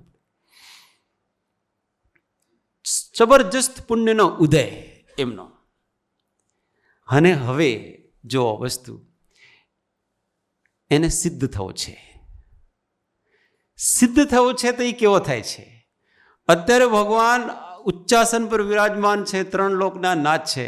હવે એને સમસ્ત પ્રકારના કર્મોથી રહિત થવો છે. તો હવે એ સહજ થાય છે. હવે જ્યારે યોગ નિરોધની ક્રિયા આવે છે, સૌથી પહેલાં સમોસરણની વિભૂતિ નષ્ટ થાય છે. અને ભગવાન એકલા, કોઈ ન હોય, એકલા કોઈક પ્રાસુક ચટ્ટાન વગેરે હોય, એના ઉપર 4 અંગુલ અંતરિક્ષમાં હોય, રિદ્ધિ વિશેષના કારણથી યોગ નિરોધની ક્રિયા કરે છે. કેમ? સમસ્ત પુણ્ય નષ્ટ થઈ ગયું છે. આ જ્યારે ભગવાનના જે ગણા ગાવાતા હતા ને, એ માત્ર ને માત્ર પૌદ્ગલિક પુણ્યનો ઉદય હતો. એનાથી કોઈ ભગવાન મોટા નહોતા.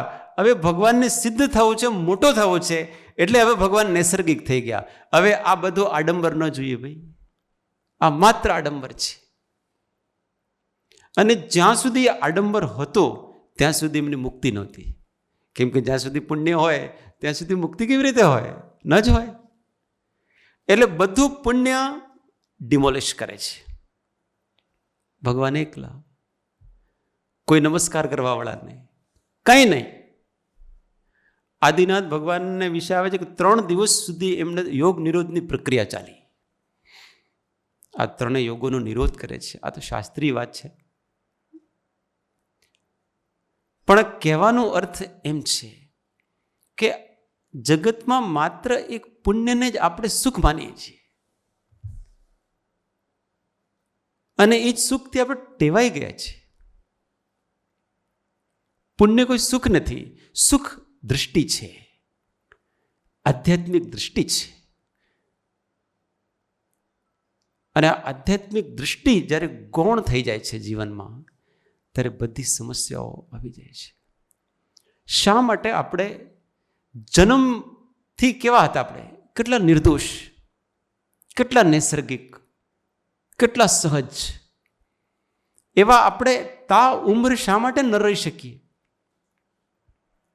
જેમ જેમ પેલી કે છે ને, અક્કલ દાડ આવે.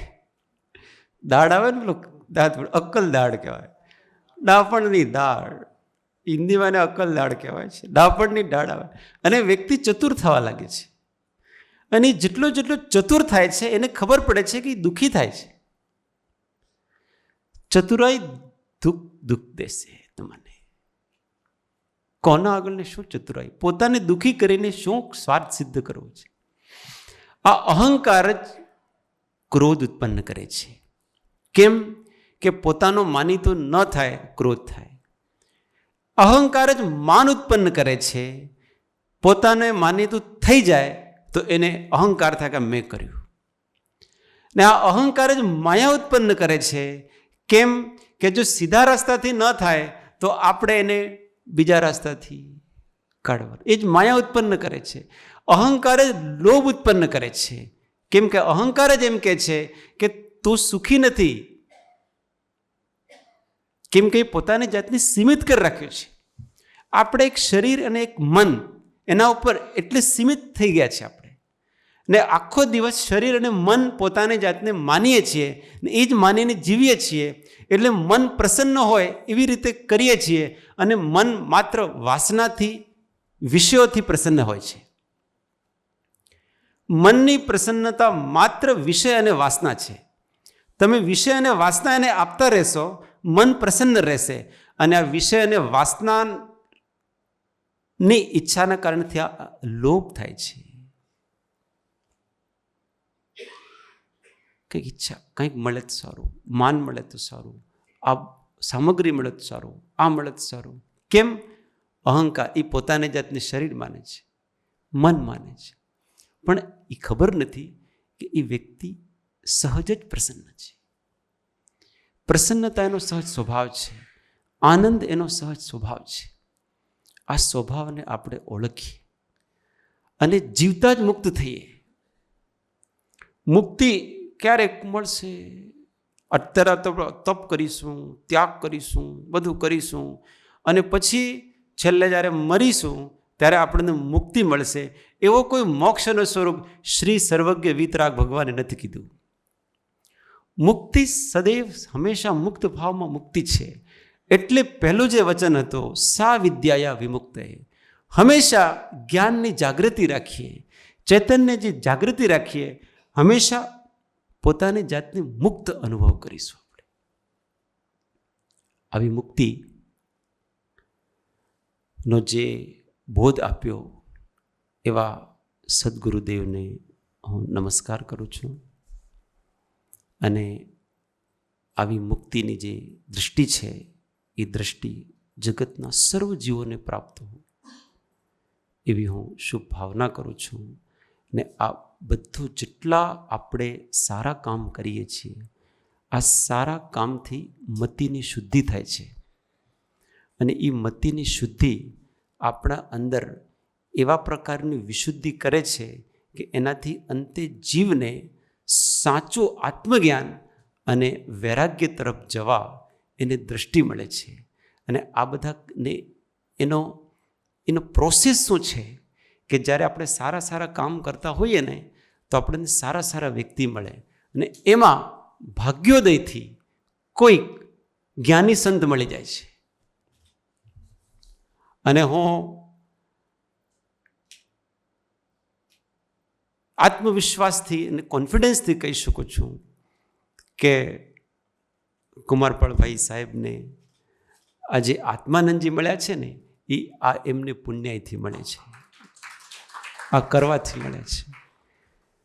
એટલે આપણે સંત મહાત્માનો જે ભેટો થયો છે એનો આપણે લાભ લઈએ અને આપણી આધ્યાત્મિક દૃષ્ટિ કેળવીએ. આ સંસ્થા પણ નિરંતર વર્ધમાન થાય અને આવા શુભ કામ થાય અને સાથે સાથે આ દૃષ્ટિ પણ વિકસિત થતી જાય અને સર્વ જીવોનું કલ્યાણ થાય. એ જ ભાવના સાથે હું મારી આ હૃદયની જે વાત હતી એ આપ બધા સાથે શેર કરી છે. ઓમ શાંતિ શાંતિ શાંતિ.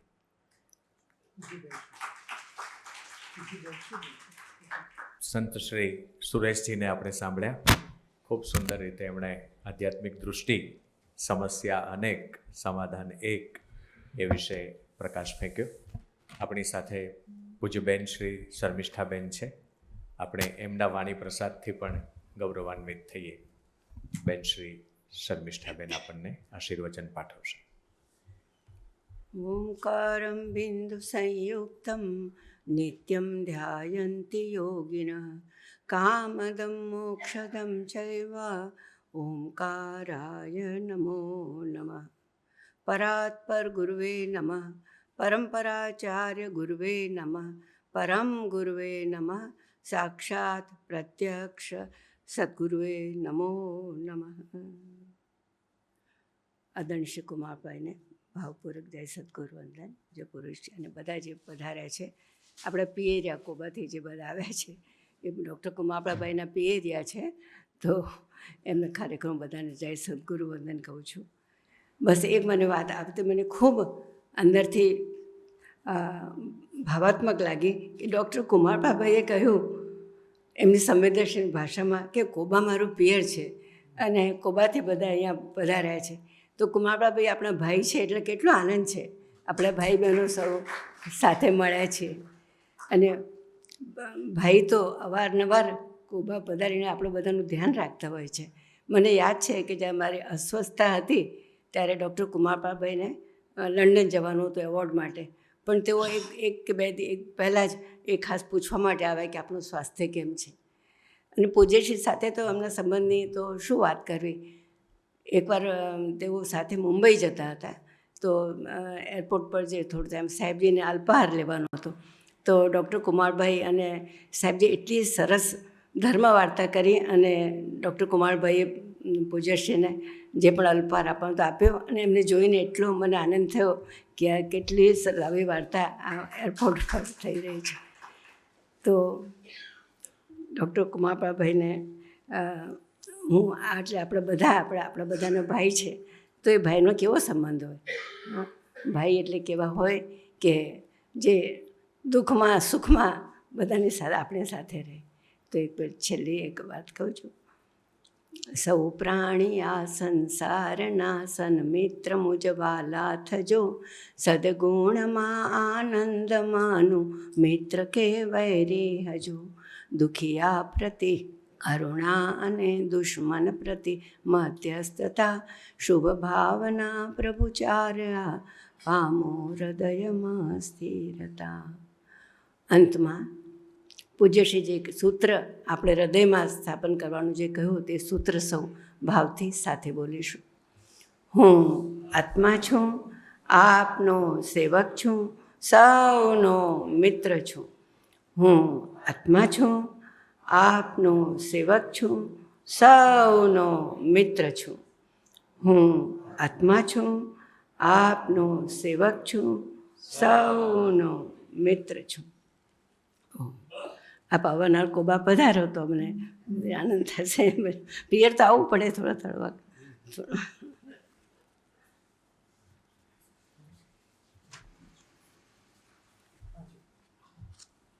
કુમારપાળ સરને વિનંતી કરીશ 5 મિનિટ આપણને પોતાની લાગણી વ્યક્ત કરે. શ્રી કુમારપાળ દેસાઈ સર.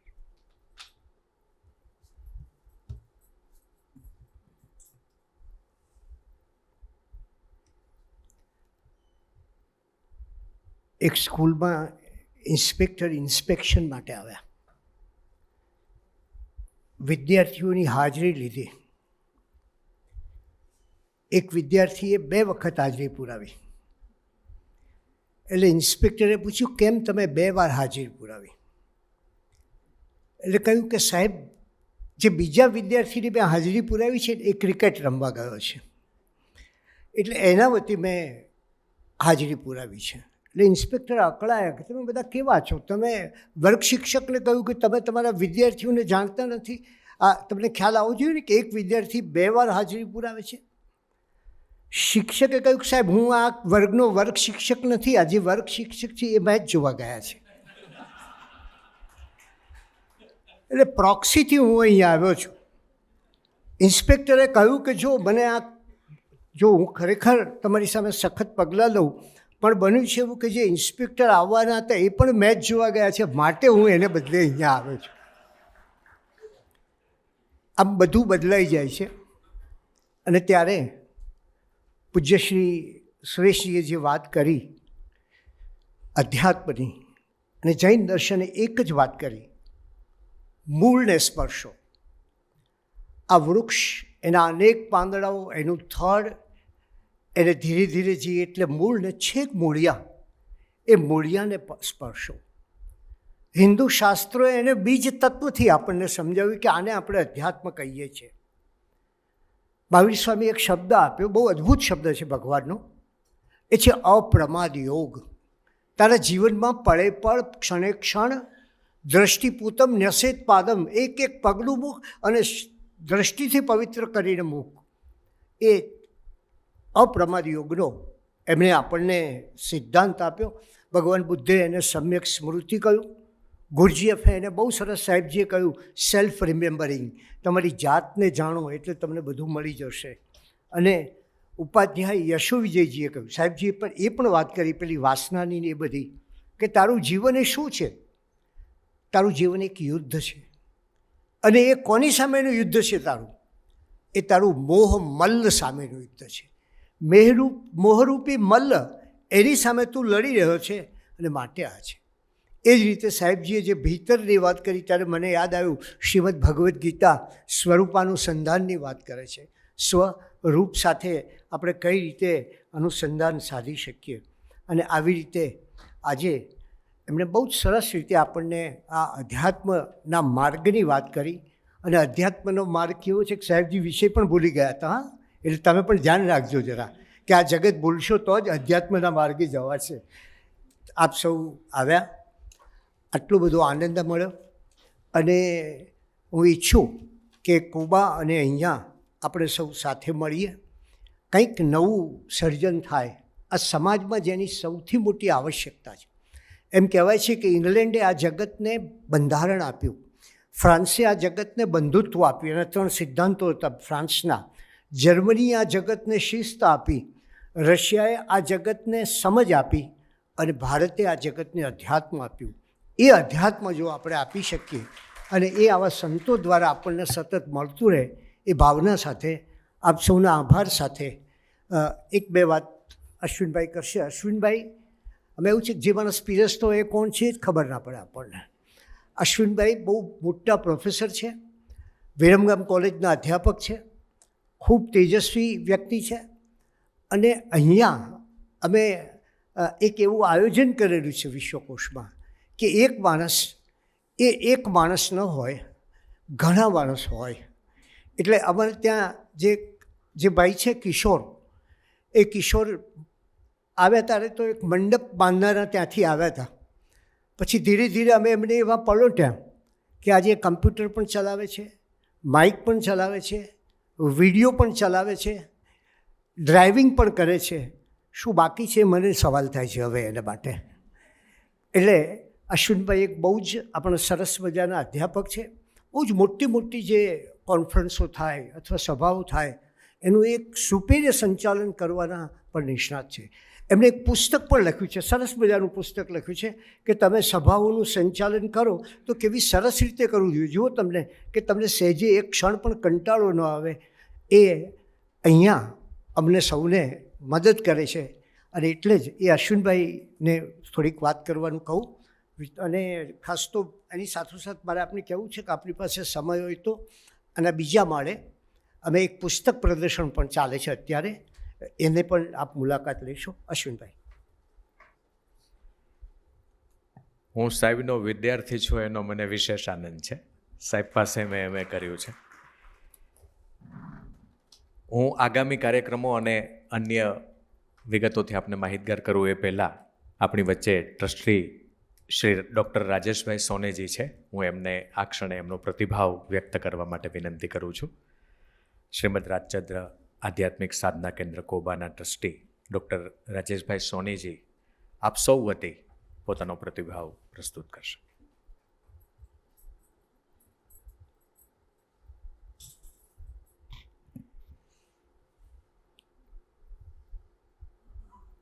पंच परमेष्ठी भगवान की जय। परम कृपाणु देव की जय। गुरु ब्रह्मा गुरु विष्णु गुरुदेवो महेश्वर गुरु साक्षात परब्रह्म तस्मै श्री गुरुवे नमः। શ્રીમદ રાજચંદ્ર આધ્યાત્મિક સાધના કેન્દ્ર, આ બેનર પર કેટલાનું ધ્યાન ગયું છે મને ખ્યાલ નથી. સુવર્ણ જયંતિ મહોત્સવ એટલે કે 50 વર્ષ જૂની આ સંસ્થા છે. પ્રીતિબેને હમણાં વાત કરી કે અશ્વિનભાઈ સાહેબે કે રસોડામાં આ સંસ્થા શરૂ થઈ હતી. કંઈક એવી જ હિસ્ટ્રી આપણી છે. 2 કાચા રૂમ હતા છાપરાવાળા, કોબા પાસે, એટલે ગાંધીનગર જતા એ વખતે સિંગલ ટ્રેક તકલીફવાળો રોડ હતો. 1975-80ની વચ્ચેની વાત છે. ત્યાં એ વખતે જેમને ડૉક્ટર મુકુંદભાઈ સોનેજી તરીકે ઓળખતા હતા એવા એક ડૉક્ટર કે જેમણે, અમારા કુમારપાળભાઈ હંમેશા કહે કે 2-3 લાઇનમાં તો એમની ડિગ્રીઓ આવતી. એ 1960 અને 65ની વચ્ચે ઇંગ્લેન્ડની રોયલ કોલેજમાં MRCPE અને DTMNDની ડિગ્રી લીધી હતી, જે એ વખતે લગભગ ભારતમાં કોઈક આંગળીના વેડે ગણાય એટલા માણસોની હતી. અને એમનું એક અદ્ભુત આધ્યાત્મિક ટ્રાન્સફોર્મેશન એ ફેઝમાં થયું અને અત્યંત અંતર્મુખી વ્યક્તિત્વ એ એમના થોડા નજીકના મુમુક્ષો સાથે રહેતા અને જેમ એની રસોડાની વાત કરી એ પોતાની ખીચડી ત્યાં બનાવતા. ત્યારથી શરૂ કરીને આ સંસ્થા અત્યારે એક ઘણું વિશાળ સ્વરૂપ પામી છે. એનું આ 50મું વર્ષ છે. અને એ આધ્યાત્મિક સાધના કેન્દ્રની ખાસિયત એ છે કે તે અત્યારે જે સૌથી વધુ પ્રચલિત છે એવા વાડાઓ, સંપ્રદાયો અને વિચારધારાઓથી ઘણા અંશે મુક્ત છે. અને એવી વિચક્ષણ સંસ્થાની ઉપસ્થિતિ હોવી એ પણ અત્યારે એક બહુ દુર્લભ વસ્તુ છે. આ વાત આપને જણાવવાનો મતલબ એટલો જ છે કે આપ પણ જો પૂજ્ય સુરેશજીની વાતથી પોતાના આત્માના નજીક જવાના અભિલાષી થયા હો તો આપને એ અંગેનું પાથે પૂરું પાડવા આ સંસ્થા કટિબદ્ધ છે, જો આપ એને માટે તૈયાર હો તો. અને બહુ દૂર નથી, અહીંથી 10-15 કિલોમીટર છે. પૂજ્ય કુમારપાળભાઈ વિશે કોઈને કશું કહેવાનું નથી. એક વાક્યમાં કહું તો આગામી જનરેશન કે જેમણે કુમારપાળભાઈ સાથે એમની દીર્ઘદ્રષ્ટા કાર્યપદ્ધતિ, એમની સરળતા, એમનો વિનય, એમનો ધર્મપ્રેમ, એમનો સાહિત્ય પ્રેમ જોયો હશે, એ એમ કહેશે કે મને ગૌરવ છે કે મને મારી જાત પર બહુ અભિમાન છે કે મેં એ કાળખંડમાં જન્મ લીધો તો જે કાળખંડમાં કુમારપાળ દેસાઈ હતા. કંઈક ભગવાને એમને અદ્ભુત કૌશલ્ય આપ્યું છે. એ આટલી બધી બાબતોને કેવી રીતે એક સાથે કોઓર્ડિનેટ કરે છે, એ કોઈ ગોડ ગિફ્ટ છે એમને. ભય નિવારણ શિબિર એવો શબ્દ પ્રીતિબેન કે અશ્વિનભાઈ બોલ્યા. ભય નિવારણ શિબિર આપ અહીંયા આયોજિત કરો છો તો આપને એક વાત જણાવું કે અમે પણ ભય નિવારણ શિબિર રાખીએ છીએ. ખાલી ફેર એટલો છે કે અમારી ભય નિવારણ શિબિર 365 દિવસ 24 કલાક ચાલે છે આ જગ્યાએ.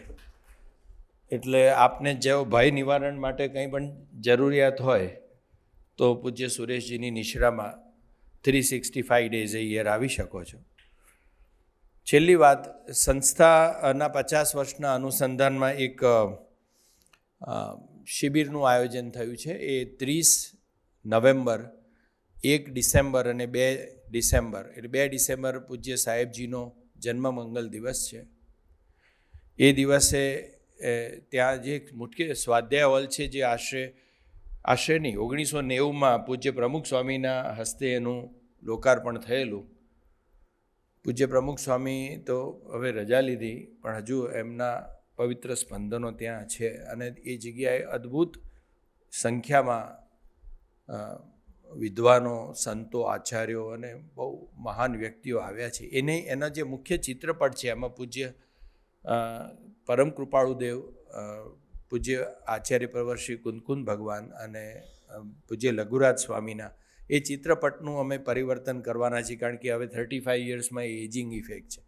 એનો સુંદર 3 દિવસનું ભક્તિપૂર્ણ આયોજન છે અને માત્ર એને કોઈ જ્ઞાન પ્રધાન આયોજન ના ગણતા ત્યાં શ્યામલ સૌમિલ મુનશીની ભક્તિ છે, જય શાહની ભક્તિ છે, આત્મસિદ્ધિ શાસ્ત્રનું વિધાન છે અને ઘણા બધા સંતો પધારવાના છે. ડૉક્ટર કુમારપાળભાઈને સાંભળવાનો લાભ પણ તમને એ દિવસોમાં મળશે.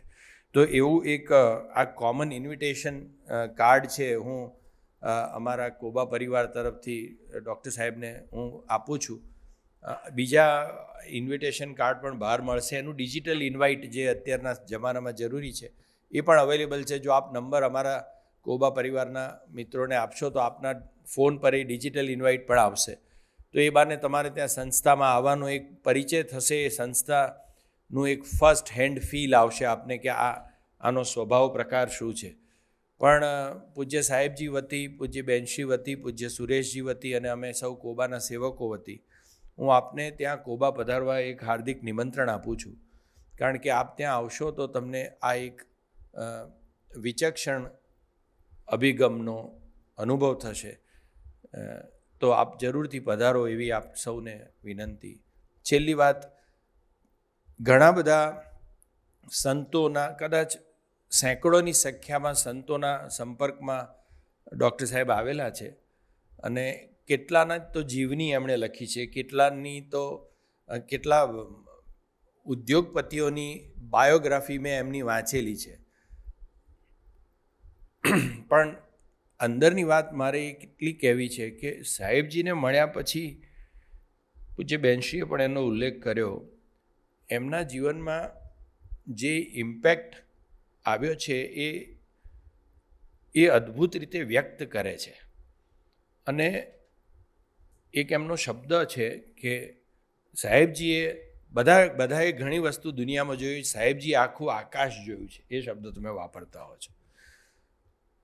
એટલે એ જ્યારથી એમને સાહેબજીની આંતરિક ઓળખાણ થઈ એના પછી હંમેશા એમનો એવો પ્રયત્ન રહ્યો છે કે આ જે અંતર્મુખી વ્યક્તિત્વ છે એને બીજાના કલ્યાણ માટે બહાર લાવવું જોઈએ. અને એને માટે હંમેશા અમને કહે છે, પણ અમે એટલા બધા નિર્માલ્ય છીએ કે અમે આપની વાતને એટલી બધી એક્ઝિક્યુટ નથી કરી શક્યા, એટલે એના માટે અમે માફી પણ માગીએ છીએ.